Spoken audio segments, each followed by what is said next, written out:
Good morning, everyone. It's time for the start of a new week here on DSP Gaming. And today, it's time for a Chill Level 1 podcast. We'll get all caught up on all the games that I've been playing recently, including the conclusion of Death Stranding 2 and an update on Capcom vs. SNK 2 from Friday Night Fights that's actually quite funny. It'll lead into a discussion about Capcom's attempt to have posterity for their older fighting games, because I don't think they're doing a very good job. You'll see what I mean. In addition to that, this is a great week. We're going to be continuing on with ongoing playthroughs, possibly finishing up one, and we're actually starting another game that you guys have been waiting for several months. I'm very excited, and of course, today we're going to talk about and lock in what will the next episode of DSP Tries It be. Ooh. So, it's time. Sit back and relax. It's time for a week-starting, rip-roaring, rousing episode of the Level 1 Podcast. Attention! The games are about to begin. All hail the king!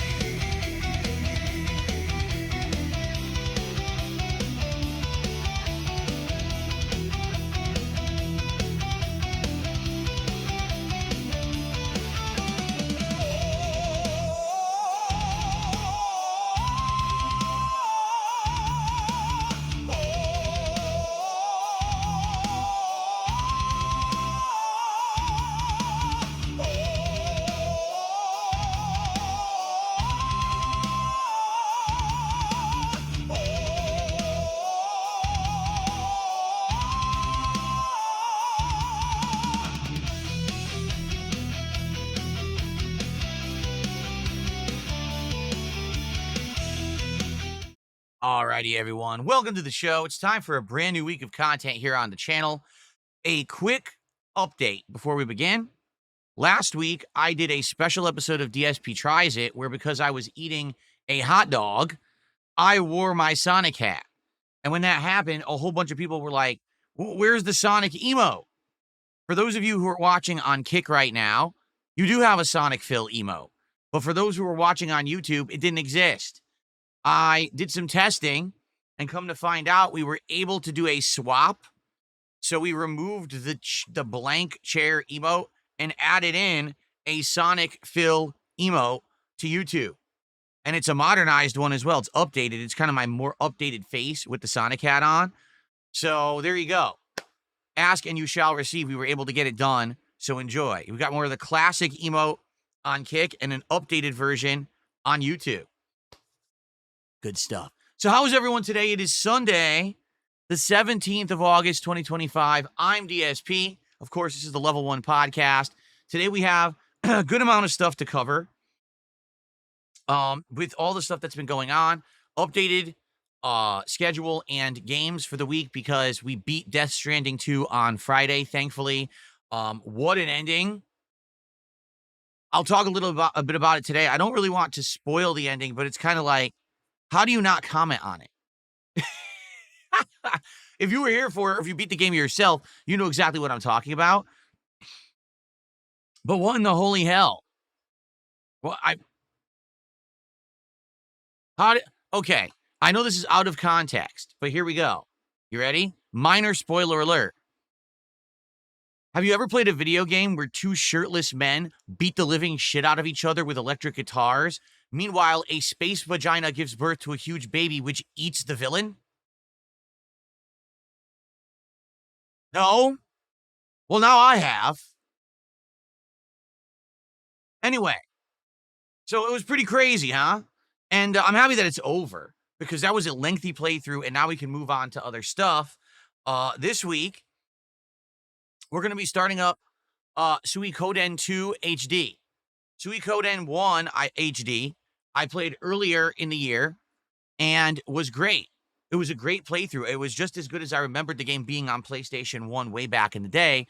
And I promised you during that playthrough that if people showed up, engaged, and supported with that playthrough, that I would play the sequel. Well, guess what? You did. That playthrough was incredibly well supported, to the point where I said, wow, this is great. We'll play the sequel. And so now it's finally come to pass. This week, starting on Tuesday, Suikoden 2 begins here on DSP Gaming.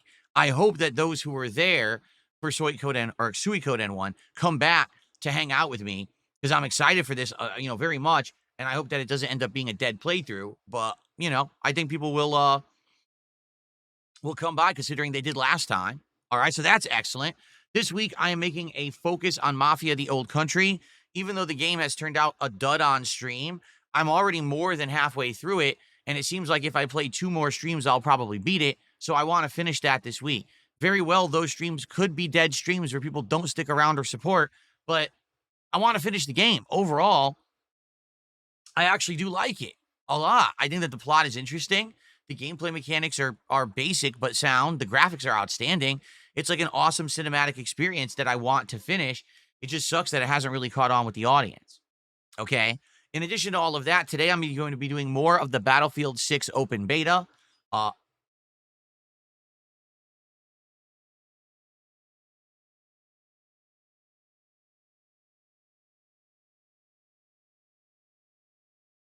dare you?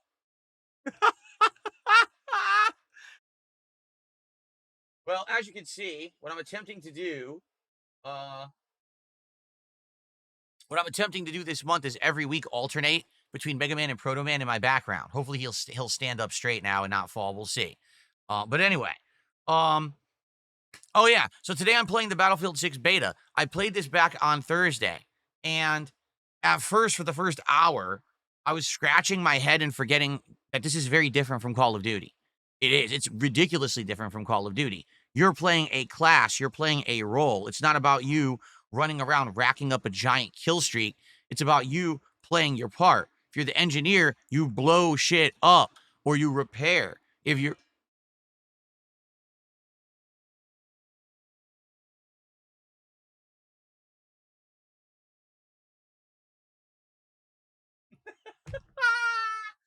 Ooh. Second strike. You understand?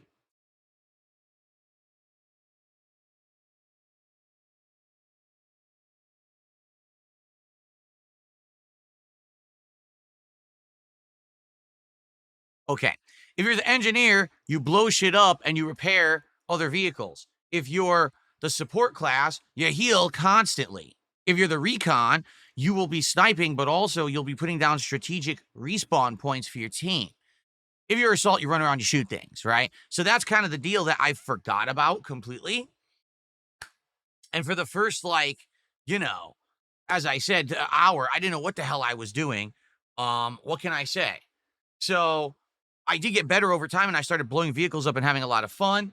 Although, admittedly, I do feel like the support class is very weak to start. That sniper rifle they give you is pathetic. I mean, it's a single shot, reloadable, one shot, have to reload bolt action rifle, but it doesn't have a good enough scope to get zoom in close enough. And it barely ever kills at one shot, meaning as soon as you hit someone, they turn at you and they spray their automatic weapon and you die instantly while you're doing the bolt action. So what's the point? Like, the gun's worthless. You have to be perfectly ready for a perfect headshot, or else there's no point in ever using the gun, which makes it almost worthless. So I'm excited for more. I played on keyboard and mouse, and at first I was fumbling with the controls. Hopefully today I do a little better. The thing is, every class is a little different. Like, G is grenade, which is weird. Usually you wouldn't have to go over 2 keys to throw an item in a FPS, but you do. So I'm kind of getting used to it, right? But I did enjoy it. I did overall, even though I sucked at it for a lot of the time I played it. I felt like I was just getting into the groove of it, and then I ran out of time. So today we'll play more. I'm excited for it. I hope you'll stick around for that. That's going to be fun. Our late night chill streams this week, once again, every night is different. Today, GTA 4. Tomorrow, Truck Sim. Tuesday, Minecraft. Wednesday, Donkey Kong. And Thursday, Capcom vs. SNK 2. Why a different game every night again? Well, because this is a shorter week for me. I'm only here for 5 days. I'm off on Friday and Saturday of this week. Gonna spend some time with my wife. Gonna try to do some stuff that I'm backed up on. It should be a good weekend for me. It's just crazy because, I've been wanting to get actual days of rest, and I haven't had any. Like, I did a marathon of Mega Man, and then the next day I was insanely busy, and then I came back to work on Sunday. I didn't really get to recuperate, and that's what I mean. Like, having these double days off is great, so I'm happy that I'm able to do it, and thank you to those of you who support my streams so much that allow me now to take some extra days off to spend with my wife. So, Friday and Saturday off this week, but then next week, full 6 days of streaming, including a marathon. That's right, we're gonna have another marathon at the end of the month on the 29th.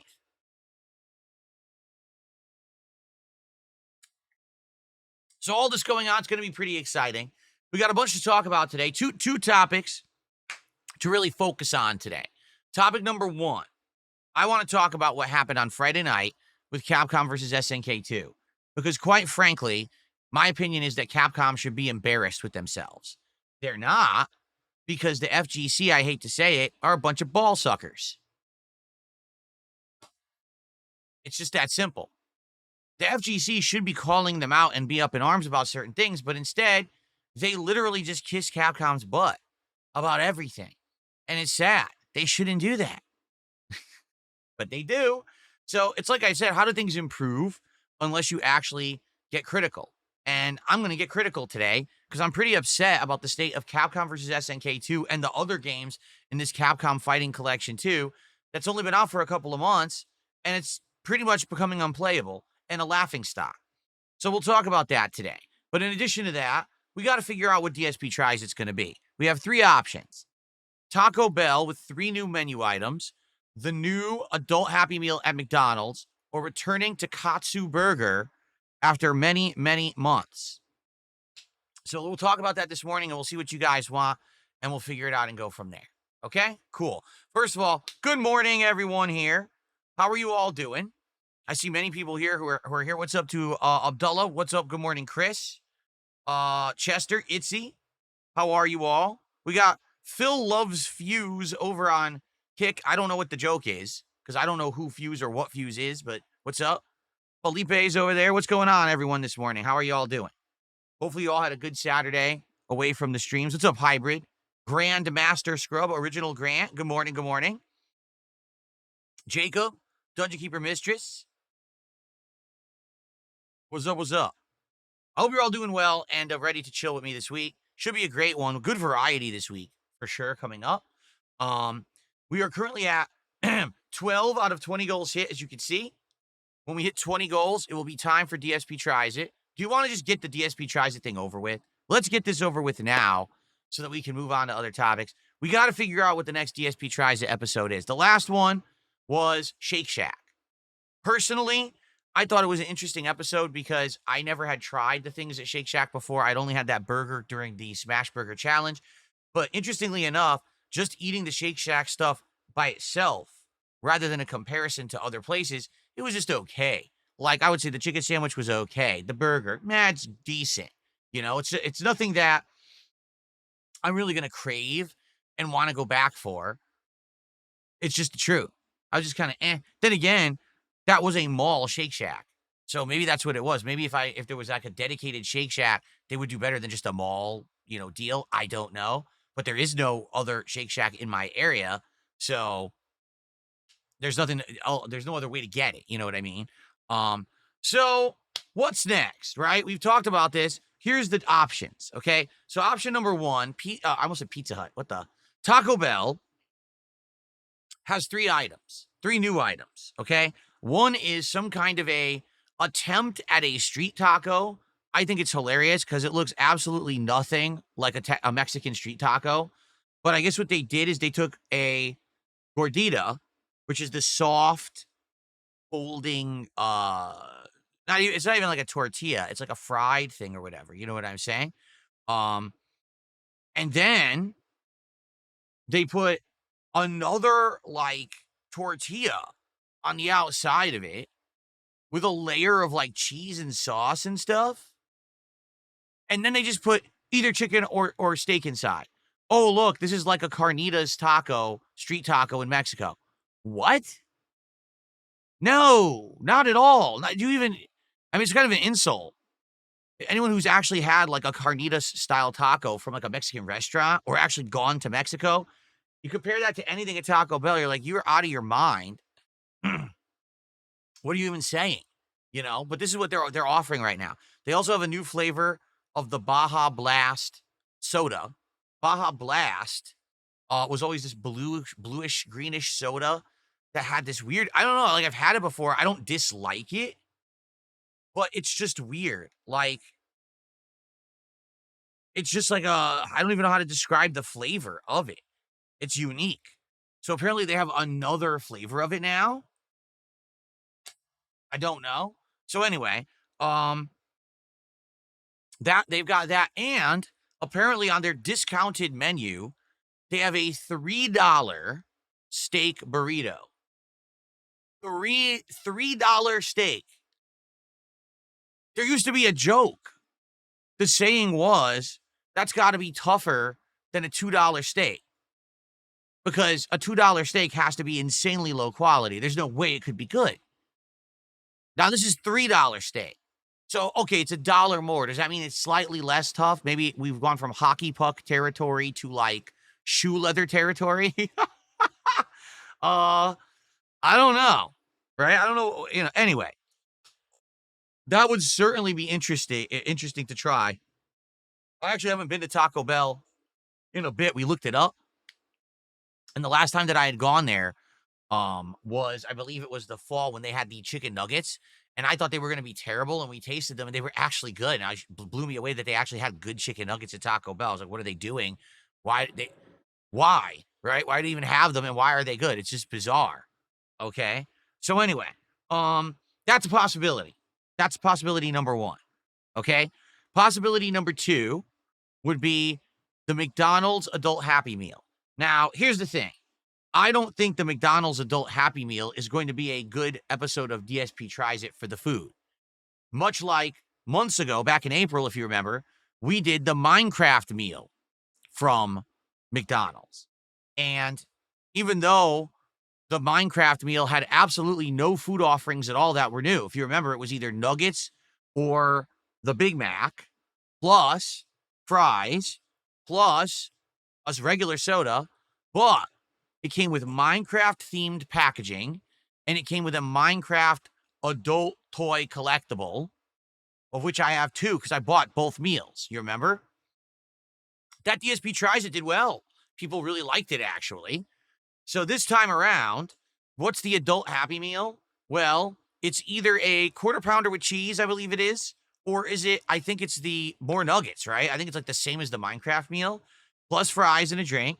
Now, I believe you can get, instead of just getting a soda with it, you can do an upgrade. And for the upgrade price, you can get a shake. And they have a new shake that's called the McDonald Land Shake, right? That's what it's called, the McDonald Land Shake. And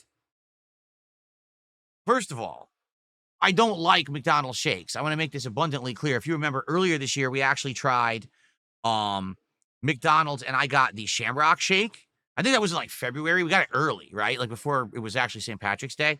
And it was not good. You know, it tasted like mint, but it wasn't, it's not a satisfying dairy product. You know what I mean? It's more like a whipped airy confection than a dairy product. It's just not a satisfying shake. You know, you want a satisfying shake, you're going to go to somewhere that has real ice cream in their shake. Burger King, believe it or not, actually has real ice cream in their shake. Shake Shack has real ice cream in their shake. Hell, I went to Super Chicks recently. Remember Super Chicks, the chicken sandwich place? They have frozen custard in their milkshakes, and that milkshake was ridiculously good. Or hell, I even went to Shake and Go, which is a local place, and they had one of the best shakes I've ever had. So, I know that this shake is not going to taste good. Apparently, it's like some disgusting flavor, too. Here, so this is called, here it is, the Adult Happy Meal. It is, I was right, it is the quarter pounder with cheese.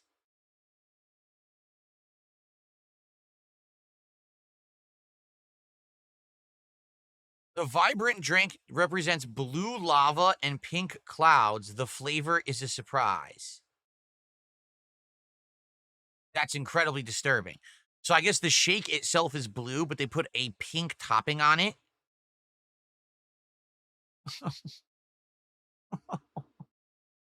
It looks so disgusting. So yeah, it's either a quarter pounder with cheese or a 10-piece nuggets. And then it's the shake and you get a toy. And the toy is randomized, much like with the Minecraft meal. There's 6 different toys available, which is hilarious that we have adults lining up for toys. But I mean, the truth is, they used to do it when I was a kid. So, like I told you guys previous, when I was a kid, um, they started doing these actual themed tie-ins for meals at fast food. And I remember the biggest one ever at the time was The Lion King. When the original Lion King animated movie came out, Burger King and The Lion King, that was the gimmick. The kings are teaming up. Um, there was a meal where you would go and it was kids' meal, of course, and it had a Lion King toy. I'm not kidding you. For about a month, Burger King had lines where people would come on the day that the toys arrived, buying the kids' meal to try to get the rare Lion King toy. You can't make this up. And it was adults. It wasn't kids. It was adult collectors who were trying to get this toy because they thought they would be able to collect and resell them later. The kids couldn't get them because these losers were coming and lining up buying kids' meals to get the Lion King toys. It got so bad, they had to start putting up signs that said, sorry, you can only buy one kid's meal per person per day. Because people were coming in and saying, 17 kids' meals, please. What? Anyway, so no doubt, this, even though this sounds ludicrous, oh, a toy in an adult meal, I bet you that it's popular and people are doing it right now. Okay, so if we do the McDonald Land meal, the gimmick is not the food. I've already had the quarter pounder with cheese, the fries, and the nuggets. We know what they are. The shake is going to be disgusting. Like, I don't even need to tell you ahead of time. It's going to be gross because it's not a real dairy shake, and it's going to be some ridiculously artificial sweet flavor of butt. They just call it the butt shake. It's probably more accurate, okay? But the thing is, the packaging and the toy might be interesting, okay? It was with the Minecraft meal, like to unpack it and to show you the toys and everything, actually was pretty cool. I think it worked pretty well. Okay, lastly, we could return to a place that I've been to previous. And if you remember, there's this place called Katsu Burger. And they do these really awesome Katsu style sandwiches. Chicken, pork, beef. They fry the burger and they have all these different toppings and versions. There's spicy ones, there's more mild ones, there's all kinds of cool stuff. And they have unique fries and stuff. We did this way back in, I want to say it was like in like November, okay? So quite a long time ago, almost a year ago, right? And it was really good. We got, I think, 2 or 3 sandwiches and a side of the fries. And the sandwich was amazing. Like, they were really tasty and unique.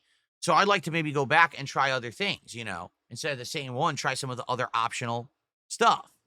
So I guess the question is, what sounds better to you? Taco Bell menu with the 3 new items that we can actually do a taste test on, the McDonald's adult Happy Meal, where likely it's not a taste test of food, but it's more about the packaging and the toy, or going back to a local place that we already know is good, but trying other versions of their food to see what it's like.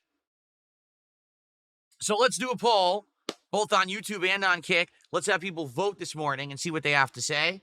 Then we'll do some shout outs and the like, and then we'll go from there.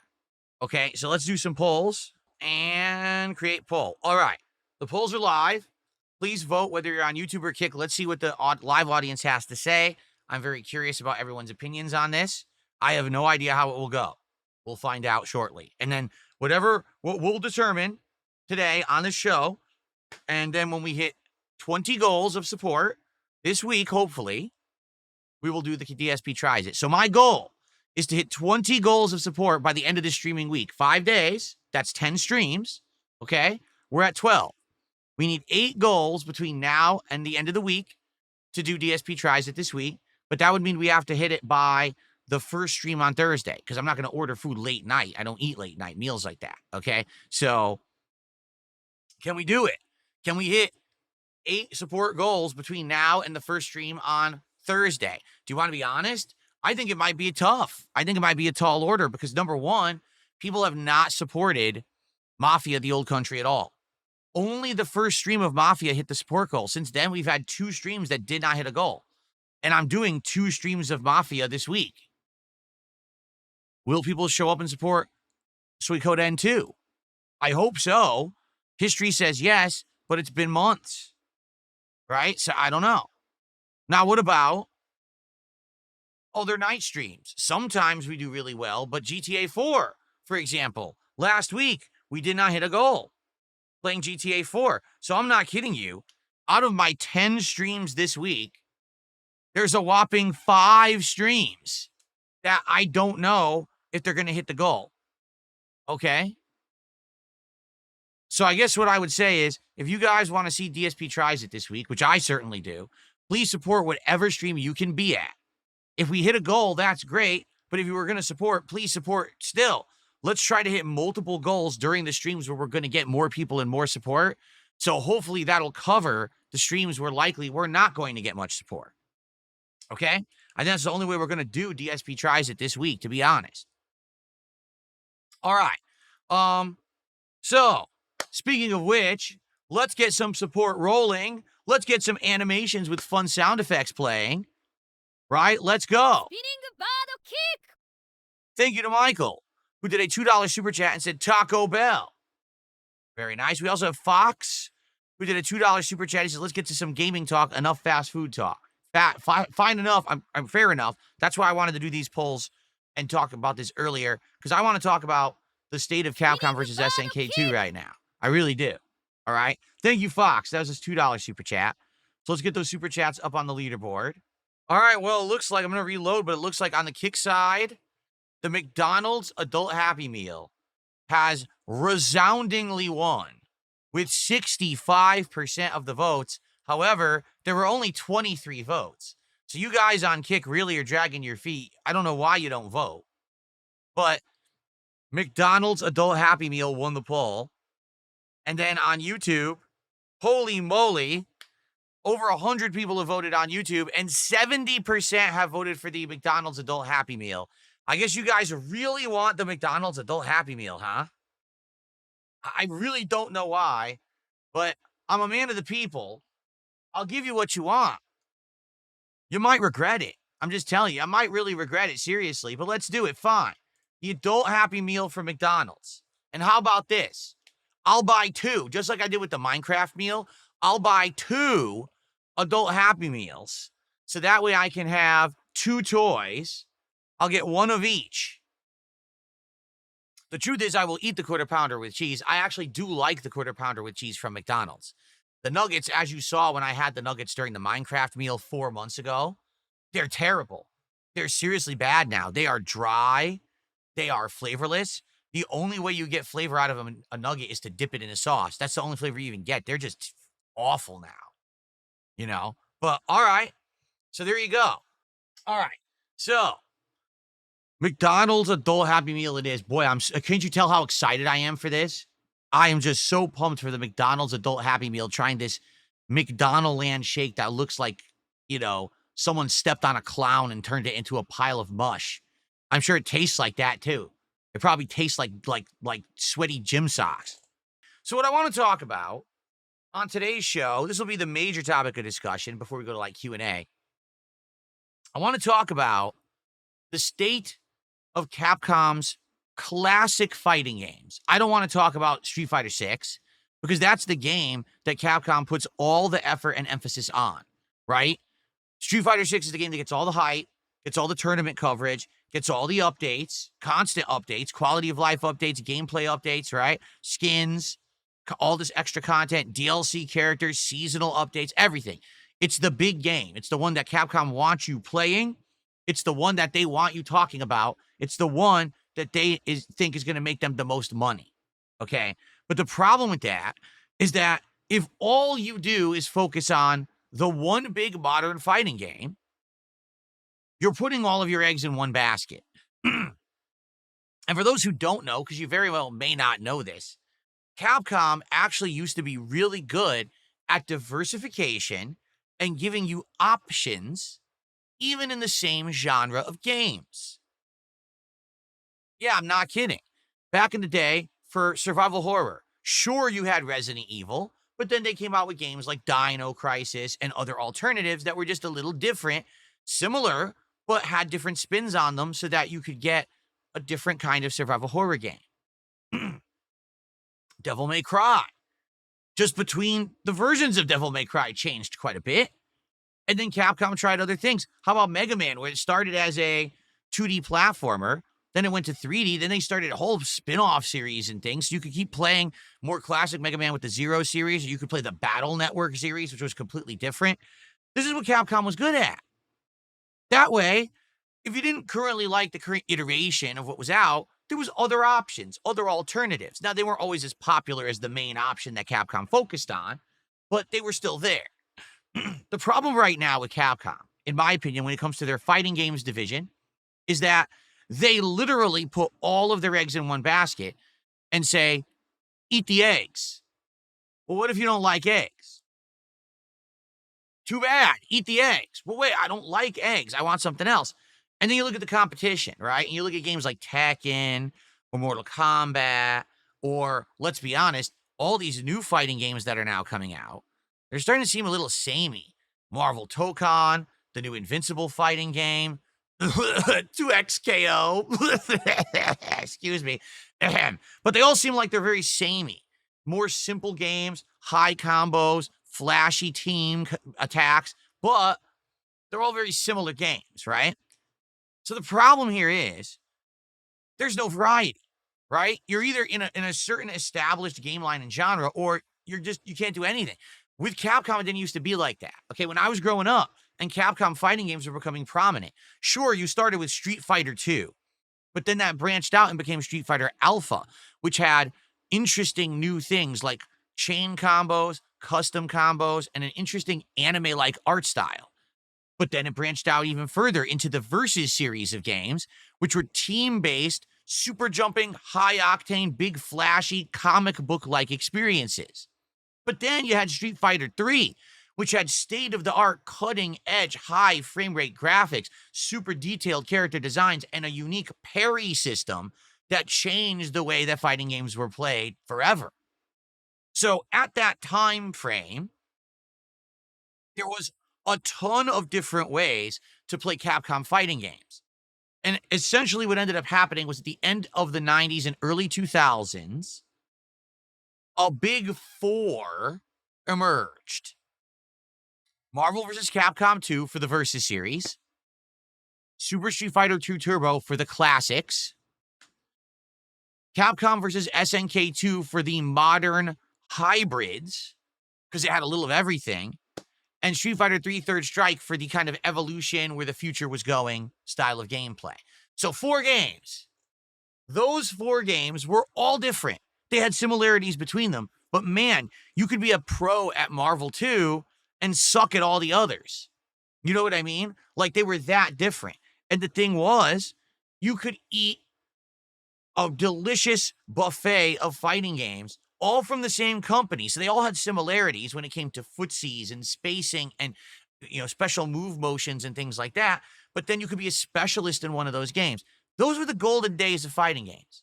All right? That was the golden era. It's just funny because so many people who play fighting games today are young, never played the classics, weren't there for the golden era, and they think the golden era of fighting games was Street Fighter 4. No. Street Fighter 4 was the renaissance, the resurgence of competitive fighting games, which brought them back to the forefront. But the true golden age was the late 90s and the first few years of the 2000s, when you had such variety in the games that you play. Now, we can sit here and argue all day about, is the modern fighting game better than the classic? That's really not what I'm here to argue. Everyone has a different opinion on that. I personally think the classics are much better, but that's probably because I grew up during that time period. Maybe if I was a Street Fighter 4-er of this last fighting game generation, maybe I would think that Street Fighter 4, 5, and 6 are the modern classic trilogy and everything before that was crap. I don't know. Who knows, right? You never know. You can only see from your own perspective. But anyway, the reason that I'm talking about this is because Capcom is solely focusing on Street Fighter 6 right now, right? They are really not doing anything in regards to the rest of the games. And the funny part about that is there is demand. Absolutely, there is demand within the fighting game community for something else. Whether it's another new game that plays different from Street Fighter 6, so that way there's more modern variety, or a restoration of the classics. If you don't believe me, then why do you think that every time that they release one of these collections, whether it's Capcom Fighting Collection 1 or 2, or the Marvel Versus Collection, or whatever they may be, that there's a big hype among the fighting game community and just the online gaming community in general? Even mainstream gaming websites get excited and cover these releases. But did you notice something? Did you notice that every time that these releases get hyped, and even Capcom will get worked up for like a month about their latest retro collection release, did you notice that after about that one initial month, it just seems like no one acts like they ever existed?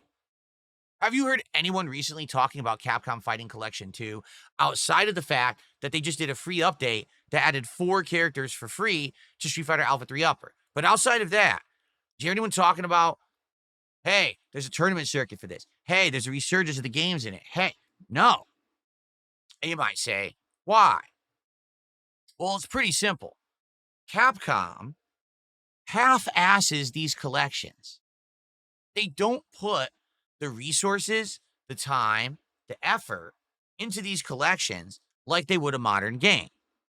They put in half the features of what you would actually need for one of these games to actually have some kind of longevity. Instead, they base it solely on retro nostalgia and hype. They sell you this collection claiming that it's going to be amazing. And then when you actually get it, you realize, why is this missing? Why doesn't this work? Why is this so bad? And then within a few months of that collection being sold as a new release, everyone drops it. And you want to know what the fighting game community does? They stop playing the hot new collection for $30, $40, and they go back to Fightcade. And this is a major problem. Fightcade is a emulation suite which allows you to play retro fighting games for free on your computer, PC. It's PC only, it's not on console. And it allows you to use rollback netcode to play it online for free. And this is how the entire FGC is playing retro games. It's free. Is it legal? Well, technically, Fightcade itself is legal. The netcode is legal. But your downloading of the ROM of Marvel vs. Capcom 2 or Capcom vs. SNK 2 or Super Street Fighter 2 Turbo and loading it into Fightcade is illegal. But emulation in general is illegal and always has been unless you own the rights to the actual ROM that you're using. So, for example, if you have an actual arcade board of Street Fighter 3 Third Strike lying around somewhere that you can legally prove is your property, then technically it's a legal gray area whether or not you actually have the rights to emulate the game and play it. But everyone else who doesn't have it, you're breaking the law. Now, they're not going to go after anyone for it. If anything, what happens is these companies will go to the websites that host the ROMs and say, shut down the website. And that's actually something that Nintendo did in the last decade. They cracked down on the internet and shut down all of these very popular websites where you could get their game ROMs for like their NES and SNES libraries. So then they could sell their games via, say, oh, your online subscription to Nintendo Switch Online or whatever. Now you'll have access to those games. So Nintendo cracked down. Most other companies don't. Capcom hasn't. Capcom hasn't done a thing. They know that there's websites where you can get all their classics. They don't stop people from doing it. Now, they don't promote it. You'll never hear an official Capcom representative say, hey, go play on Fightcade. They're never going to say that because every once in a while, they want to sell one of these retro collections and make some money. But the problem is these retro collections are really flash in the pan money grabs rather than an attempt to have posterity for the classic Capcom fighting games. For example, with this latest Capcom Fighting Collection 2, all right, people have been asking for an official way to play Capcom versus SNK 2 online ever since it was released on the original Xbox console in the first half of the 2000s. Because if you can believe it, that was actually the only way you could purchase the game legally and play it online. Since then, the only way to play CVS2 has been illegal emulation. And since they're not selling the game actively, everyone's been okay with that. Just do it that way, right? But now, in the Capcom Fighting Collection 2, you can actually play the game online with legal right. Okay? So, you might say, well, that's great. There must have been a giant resurgence in the community. People are playing CVS 2 in droves, right? It's the first time in 20 years. Everyone must be excited.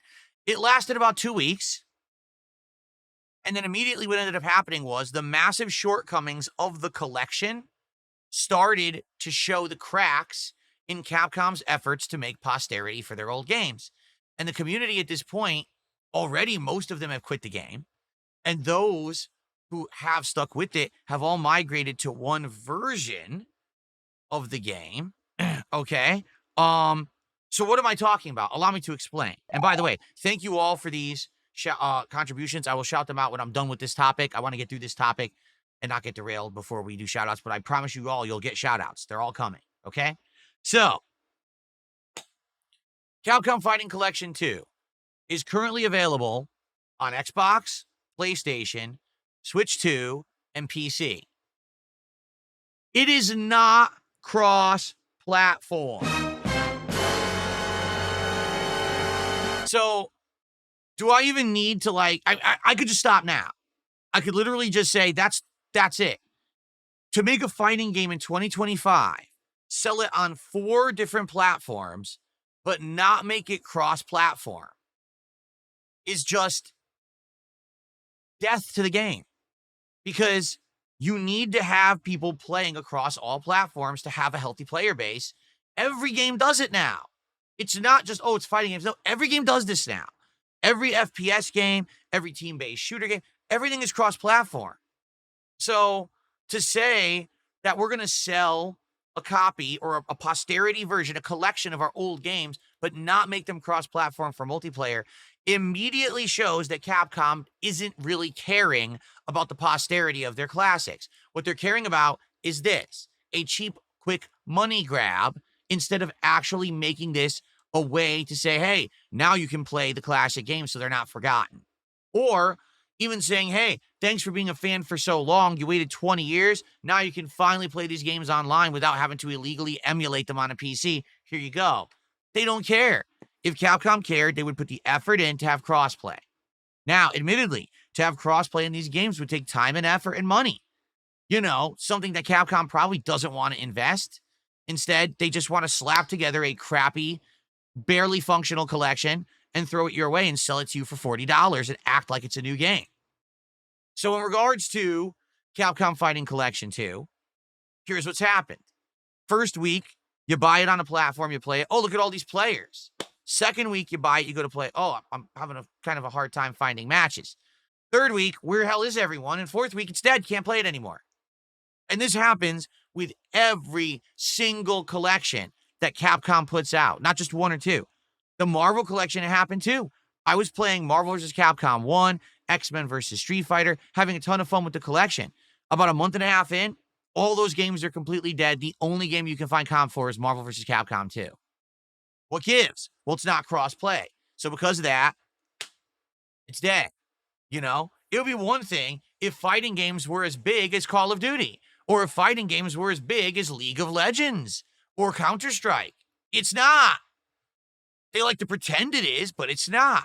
In terms of competitive scenes, fighting games are one of the smaller ones. You may not realize that because of the way that they tried to hype it, but it actually is much smaller than the player base for many other popular esports leagues. So you can't sell a game like that and not have it cross-platform and expect that it's going to have a healthy player base. 2 months. That's about the time frame until death. Okay? So that's just problem number one. Problem number two, and this one I'm sure people will disagree with me on, but I'm just going to be honest about it. Rollback netcode. Now, I'm not saying that rollback netcode is horrible, unplayable garbage. And in fact, I would argue that modern fighting games work well with rollback netcode because they're designed for it. Okay? But the problem is, you're talking about classics, games that were designed to play only in person on a cabinet or a console, but mostly an arcade cabinet. They never had lag or latency in mind when designed. So when you make a game that was made for only in person, no lag, no input drop gameplay, and then you put it into rollback netcode, you are making a recipe for disaster. I'll give you two examples. In Marvel vs. Capcom 2, Rushdown is one of the biggest ways to play the game. MSP, which is Magneto, Storm, Psylocke. One of the best Rushdown teams in Marvel vs. Capcom 2 history, is a team based on insanely fast mix-ups and movements that make you block wrong, getting one hit, and then turning that into a ginormous combo that can literally lead to the end of the game. The problem with taking Marvel vs. Capcom 2 and putting it into online rollback netcode is that the fastest teams literally cannot be defended against. They actually tested it and proved it. If you're fighting against these faster teams, you cannot actually block any of their mix-up attempts. You'll block correctly, but the netcode can't keep up and rolls the dice, because that's rollback netcode. Oh, it's trying to catch up what actually happened, and it favors the person attacking and never the person defending. What ends up happening is on the screen, you'll see literal Magneto teleporting. It won't show the animations of his attacks. It'll just show him teleporting, and next thing you know, your energy bar goes all the way down and game over. Well, how is that viable online? The answer is it's not. Okay? Here's another example. Capcom versus SNK2, certain grooves, which is the different classes that you can pick of how you play the game, have a roll. Okay? In the real version of Capcom versus SNK2, meaning the offline version with no lag, when someone rolls, there is a recovery. And the recovery means that they cannot do anything after the roll. And you have two options. You can throw during the roll animation if you're close enough, or you can throw out a move so at the end of their rolling animation, they get caught by a hit. It's like a freebie combo for you. The roll is only effective if you're going through a move your opponent is doing. So, for example, if you're both standing next to each other and Ryu throws a fireball, Hadouken, you roll through it and then you can hit him. That's the intention of the roll and what it was used for in the game. The roll is not supposed to be an offensive strategy, or you could just do it over and over and get away with it. But online, that's exactly what people are doing. No exaggeration. They're just rolling constantly and then do a special move after it, mash a button after it, mash a throw after it. And because of the nature of rollback netcode, again, it favors the offensive move, the repetitive move, the person who's pressing buttons more versus the person who is actually timing the reaction. So if you see someone roll and you try to time something to punish that roll when they're in their recovery, if that person's just going like this mashing, the rollback netcode favors the masher and will give them their attack way more often than your timed counter. Does that sound right? No. Now you might say, Phil's making that up. The number one ranked person in Capcom versus SNK2 on PlayStation is a guy who literally has a bad connection and just rolls constantly and mashes buttons. I know because I played him on Friday night and I beat him 3-1. He actually has way more points than anyone else. It says he is the ultimate grandmaster, number one rank of the game, and he sucks at the game. He's legitimately bad. And I actually talked to my former teammates from back in the day, and they all said, yeah, everyone's beating this guy. This guy literally just rolls and mashes buttons and gets away with it because his connection is so bad, and there's no way to really beat it besides to outplay him so he doesn't get to the situation where he can just keep doing it abusively. So everyone's beating this guy and knows he sucks, but he's ranked number one because he just abuses this online tactic. That problem ruins the experience of playing a classic fighting game. I've also played versions of Street Fighter 3 Third Strike, and also I've played versions of Super Street Fighter 2 Turbo in these collections that have similar problems. Super Turbo particularly. In Super Turbo Online, okay, when you're playing with rollback netcode, some of the worst characters become the best. Blanca. Literally, Blanca can just jump and press light attacks, land and mash a button and get a throw. Even though you're timing the interrupt to stop it, the game favors the button masher. So they get the throw 9 times out of 10, even though you timed your reversal perfectly, it doesn't come out. How are you supposed to play the game competitively? You can't. Okay? So that's problem number 2. But the third problem, and this is the one that's the biggest problem right now, is that the ranking systems are a joke. They mean absolutely nothing. Why? Because you can't lose points in these collections. Wait, what?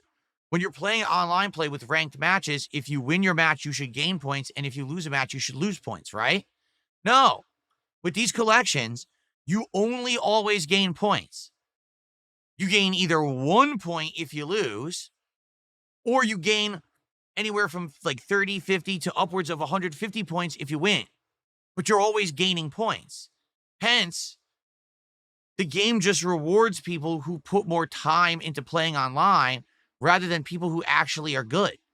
If you lost points, that person who is ranked Ultimate Grandmaster in CVS2 would actually be way low ranked because everyone has beaten this guy and agrees he sucks, but because he simply plays more than everyone else, he's the Ultimate Grandmaster of CVS2 online. He's the best player. In what fucking universe? In this broken-ass universe where Capcom half-assed their efforts to create posterity for their classic games. Anyone with 2 fucking brain cells would say, hey, guess what? If you win, you gain points. If you lose points. That would weed out the scrubs. But these collections don't. They reward time investment rather than skill. Now, I'm not saying that time investment shouldn't be a part of being good at a fighting game.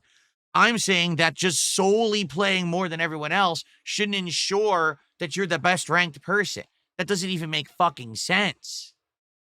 That would be like saying someone who's a professional sports player is not as good as someone who just plays the sport more than them, right? LeBron James isn't as good at basketball as someone who plays basketball more than LeBron James does. What? That's how they judge it. It makes no sense. So these 3 key problems, okay? No crossplay, rollback netcode not actually being compatible with the classics the way that they were designed, and not losing points when you lose basically means these collections are crap. And so here we are, about 2.5 months into Capcom Fighting Collection 2. The collection is completely dead on every single platform except PlayStation. I can't play it on PC. I try. I can't find any opponents. They don't exist. Everyone stopped playing it over there. The only way I can find players is PlayStation 5. And the sad fact is, when I play, it's almost always against someone who's higher ranked than me, and they suck. They have a bad internet connection, likely on purpose. They roll and mash buttons to get wins in CVS2. They don't even understand the fundamentals of the game. They don't know combos. They have no strategy. They literally roll mash in lag, and this is the game, and that's not the game. If you try to roll mash in a tournament, you will have your ass handed to you in a paper bag, and you'll be laughed out of the building as you go 0-2. But you do it online, you apparently win a ton, and you get rewarded and get called a master or a grand master. That is a joke. And that is why these fighting games don't have posterity right now. Even though Capcom attempts to sell them to you in these collections, they'll never last more than just a couple of months. Seriously.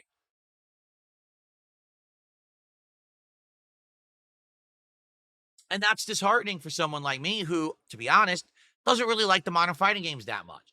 I'll play them. I'll learn them at a base level, but I don't want to invest a ton of time in any of them because at the end of the day, I do feel like they're too simplistic. They're based more on pattern play and guessing rather than actual skill and reaction. I grew up in an era where you need to have massive high level skill, both in hand eye coordination, reactions, but also gameplay. It's not just I'm doing my pattern now, I execute my pattern well. It's thinking on the fly, adjusting every single moment you're playing because you might run into a new strategy or a new thing you've never seen, and you have to try to learn a way around it. Not just, oh, well, with Bison, you just do these 3 things over and over till you get to the corner and then you guess and then you win. No, that's not even, in my mind, that's not even a fighting game. That's modern Street Fighter 6. It drives me nuts because classic fighting games are very different. And that's why I'm not in love with modern fighters. Not that I absolutely detest them. I've played Street Fighter 6 for nearly 2 years straight. I got great at it. I had like what 5, 6, 7 characters at master rank, and I was busy. I mean, you saw even with my Shiranui that I could do it whenever I want. Any of these new characters comes out, I could get readjusted to the game. I'll go right to master with a new character. It's not a big deal. But the thing is, it's just not that fun to play. I prefer the classics. So why is it I can't play the classics?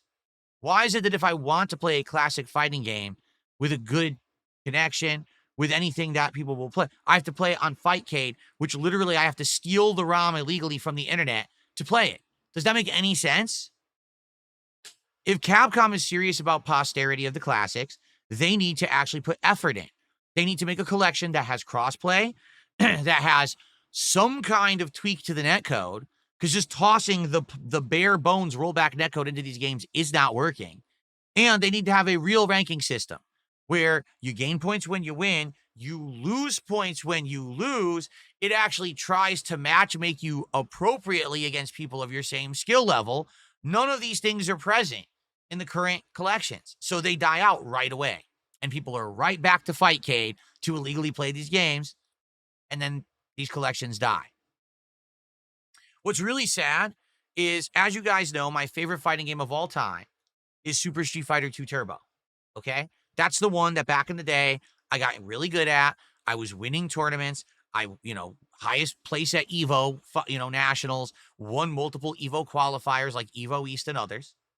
And I love that game. Right now, there is no way for me to play that game legally that's worth my time. There's 2 different collections that have it. They're both insanely laggy to the point where there's no point in even booting the game.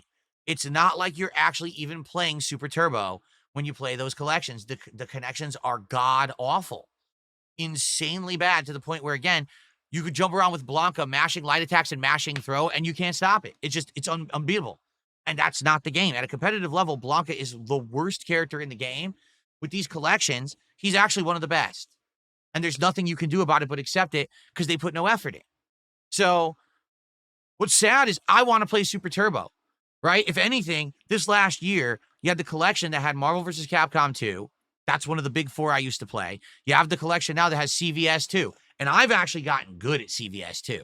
Like me now, these teams I'm playing, I'm actually doing really well. I'm playing at a tournament level from back in the day. If I had the skill I have now back in the day in CVS 2, likely I would have been placing top 8. I'm not kidding. But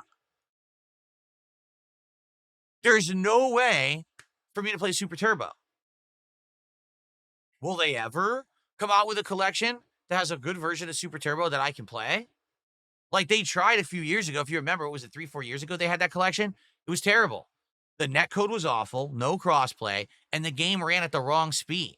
What happened was because they were using crappy emulation in this collection, certain stages ran way too fast. Like Zangief stage was literally like a third faster than all the other stages. So whenever you played on Zangief stage, certain characters couldn't even be beaten. Like Vega just wall died. I can't even stop him because it's so running too fast. You can't even stop or block or nothing. It's brainless, stupid shit. Anyone with any kind of know-how would tell you this isn't fly, but Capcom didn't care. They sold it anyway. Did they consult anyone who was good at the game? No. Did they care? No. All they care about is this. Minimum effort, maximum profits, short term. We know this collection will die in 2 months anyway. Make our money quick and go run and put it towards something else. Pathetic. So now I have to wonder, will I ever actually get to play Super Turbo again? I might not. And before you say, well, Phil, why don't you play Fightcade? There's one glaring problem with Fightcade. It's not safe. Fightcade is not safe at all because Fightcade is this third-party, unlicensed thing. It's unprotected. If you play someone in Fightcade, you can see their IP. Not directly through Fightcade, but easily using, programs. You can easily see the IP address of anyone you play on Fightcade. So the moment if I went to play on Fightcade, someone would get my IP address. Next thing I know, I'd be DDoS attacked and I can't work, right? And you might say, well, that's not a problem for most people in the FGC. You're right. However, it's still a problem. It should be fixed. And you shouldn't be relying on a third party to develop technically an illegal way to play the classics, Capcom owns the rights, has the ability, has the manpower. They could do it if they actually gave a damn. But Capcom has become greedy. They care more about microtransactions. They care more about seasonal updates. They care more about stream monster views rather than actually putting out good games and good versions of the classics. So now you could spend $40 every year to buy another collection. That's another version of a game that's already been out, and it'll play like shit, and you'll lag, and it will have no good ranking system and no crossplay. And Capcom doesn't seem to care. The problem is the FGC could fix it, but they don't. Instead, they just accept it. They drop more money, and then they move on. And then they're back to the next stream where they're hyping up Street Fighter 6 and all this shit. I want to know why, in a community that has grown so much in the last 10 to 15 years, become more mainstream, has big money behind it, why have they not actually solved this problem? Why is no one in the FGC talking about it? It's common knowledge. If you actually talk amongst players who play these games, they will all say to you, oh, yes, this is truthful. This is actually happening. But then why is it not actually a big topic of discussion? Why is there not an actual demand to Capcom to fix it? And why do people keep spending money on these bad collections? I don't understand it. It just sucks. Like, for me, I want to play the classics, and I still don't have a good way to do it. And it's unfortunate. The thing is, I'm no longer part of the FGC. So I have no power, no clout. Me saying this on my podcast, maybe on some insanely rare chance, someone in the FGC will hear me say this, and then they'll talk about it.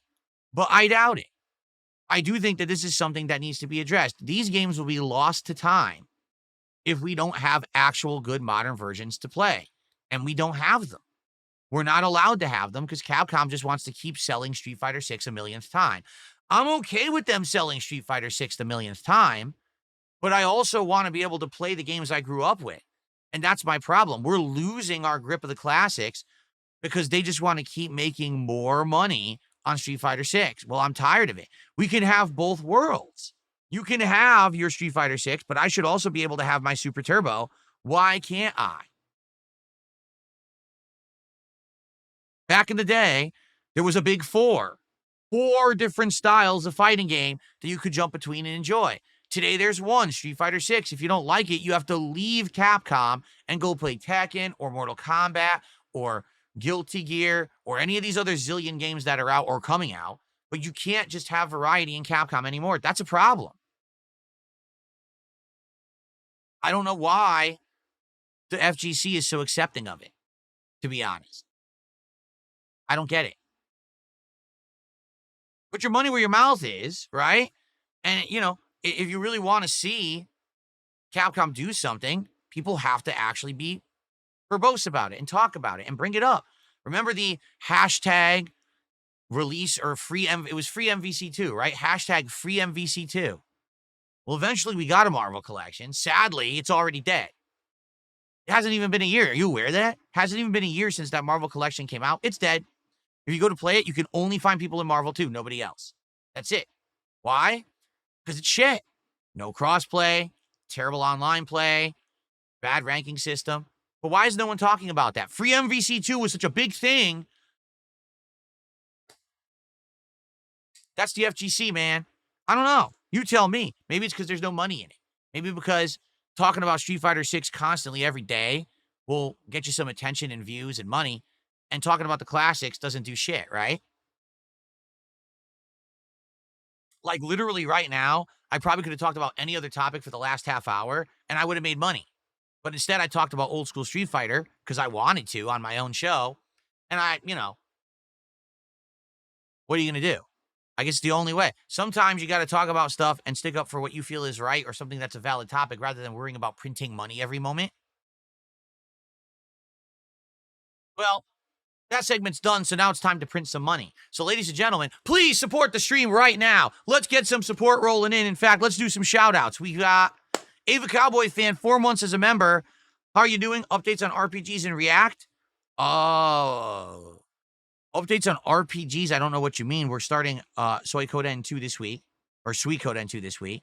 Reacting, I'm not even thinking about right now. Thanks for 4 months of support. We've got Bam Bam, who did a $4.99 super chat and said, there's a homeless man with a starving child, but clearly you need this more than them. Well,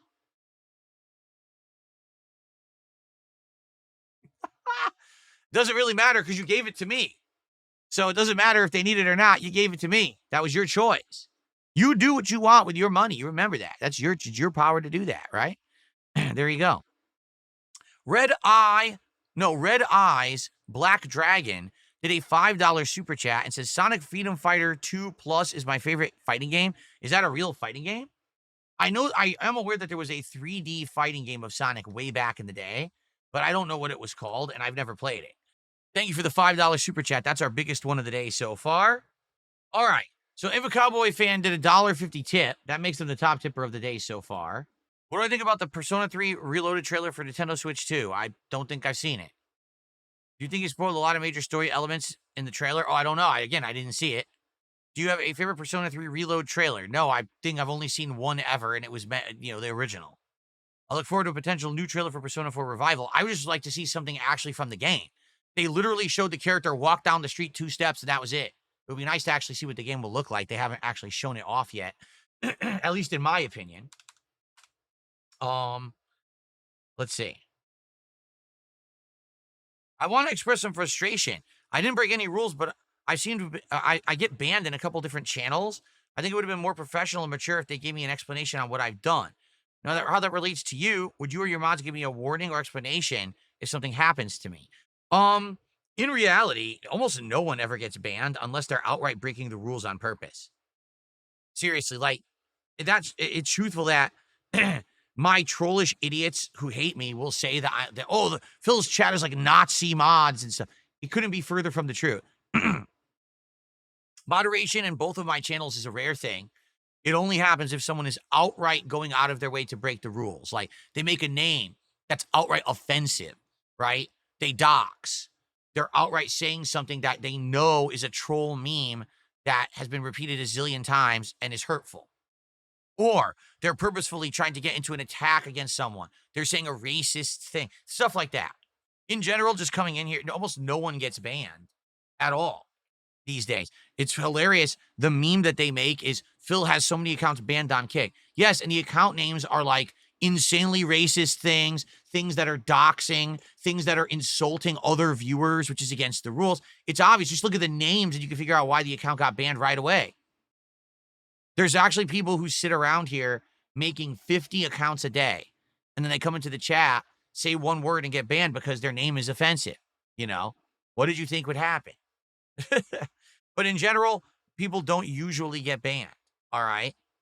No, I don't want to see Nintendo do another dual screen system. No, I don't. To be honest, the DS was interesting, and there were some games that used it creatively. A lot of the games that were the biggest ones didn't. Like, most of the first-party stuff barely ever used it to any kind of effect. It was mostly, like, more crazy, innovative puzzle games, beat games, stuff like that. But I think Nintendo should stick to what they do best, making good first-party creative games rather than gimmicks. And I feel like the dual screen thing is a gimmick. So we have a little bit of time left. Now that I'm done ranting about classic Street Fighter sucking because Capcom doesn't care, let's do some Q&A and let's get some support. All right? Let's get some support right now. Because again, if we're going to do DSP Tries It, the adult Happy Meal from McDonald's, we need to hit 8 goals by the end of this week. There's 10 streams. Can we hit 8 goals in 10 streams? Actually, it's 9 because that last stream is Thursday night, and I'm not going to do DSP Tries It on a late stream. So we have to do it in 9 streams. So let's get some support rolling right now.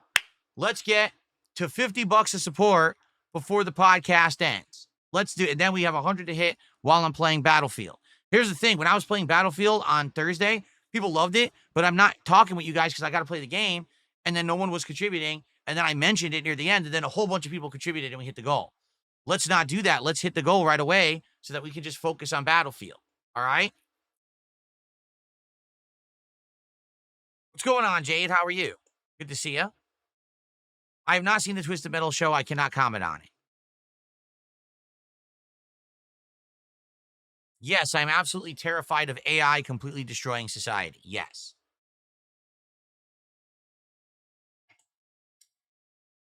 Sidious says, you seem so passionate about older games. The majority of the time when you play the most hyped new releases, they rarely live up to expectations or support. It depends. It does depend, but I just think that sadly these days, the newer, hotter AAA games just aren't as good anymore. They're certainly not as good as when I started as a YouTuber. Like I said, back then, you could buy any game from BioWare, from Ubisoft, from Bethesda, right? A Nintendo first-party title, and you were absolutely insured to get an absolute classic. A game that was original, tons of interesting gameplay, great visuals, everything. They would hit on all cylinders. Today, you buy a new AAA game, you're lucky if the game even works. You'll be lucky if you can play that game and it doesn't crash and it doesn't have graphical issues and it doesn't have, broken shit. You are the playtester. Even though you bought the game and you're the customer, you're also the playtester. That's sad. And then these games all now just paint by numbers. They don't try to innovate very much at all anymore. And a lot of the times if they do innovate, it's a one-trick pony deal. Like look at Donkey Kong Bonanza. The first stage of Donkey Kong Bonanza blows you away because you're like, oh my God, the destruction mechanic is so unique. I've never seen a game with this much destructibility. Then you realize about a third into the game, that's all the game is. It's one mechanic used over and over and over. Like, oh my God, why is it the same thing so much? Like, why did they do that? So anyway, yeah, the classics, you could go back to them. They're not going to change. They're always going to be good. While these new games, sadly, they just don't live up to expectation, in my opinion. They don't. They try and fail to actually be as good as the way that the classics were. Oh, Sidious, that I don't know. He says, when you're doing a marathon of classic games like the Mega Man marathon I did recently, and I crush it financially, do I think it has to do with the games? Do I think it has to do with just people coming by? Does it have to do with the marathon? It's all of the above, because I don't really think that there is one factor that is determining support levels. There's been nights that I played GTA 4 and I made like $300, and there's been nights that I've made like $30. It's the same game. So what's the difference? I don't know.